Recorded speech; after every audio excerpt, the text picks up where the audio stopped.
ధార్మిక భక్తాగ్రేసర్లందరికీ ఈ యొక్క భూలోకంలో ఉన్న జన సమీక్షలు అందరికీ కూడా చెప్పదలుచుకుంది ఏంటంటే, ఈ యొక్క భాద్రపద మాసము పౌర్ణమి తరువాత 15 రోజులు పితృపక్షాలు. ఈ పితృపక్షాలు అంటే ఏమిటి పంతులు గారు? పితృదోష నివారణార్థం మీ ఇంట్లో పరమపదించిన వారికి ప్రతి సంవత్సరం కానీ, పరమపదించినప్పుడు చేయలేని కార్యక్రమాలు కానీ, ఇప్పుడు గుర్తుపెట్టుకోలేకుండా చేయలేని కార్యక్రమాలు కానీ, పరమపదించిన వారికి తిథి నక్షత్రాలను గుర్తుపెట్టుకొని చేయలేని వారికి, వారి మనుమనులకు, వారి కుటుంబాలకు పితృదోషము అనేది ఉంటుందన్నమాట. అయితే ఈ పితృదోషాల వల్ల ఏం జరుగుతాయి పంతులు గారు? ఏమి ఇబ్బందులు ఎదురవుతాయి? అయితే పితృదోషాల వల్ల మెయిన్ 2 సమస్యలండి. చాలా 2 సమస్యలు ఉంటాయి. మొట్టమొదలు, ఇంట్లో సంతానం కాని వారికి మనకు 3 తరాలు అని ఉంటాయి.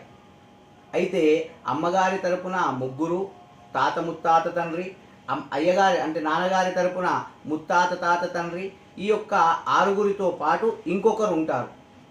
ఎవరికైతే ఇంట్లో వివాహమై సంతానం జరుగుతలేదో ఈ యొక్క 7గురు ఎవరైతే ఎవరి దిక్కు ప్రోత్సహిస్తారో, అయితే ఇటు ముగ్గురు ఉంటే సంతానం కలగకుండా ఉంటుంది.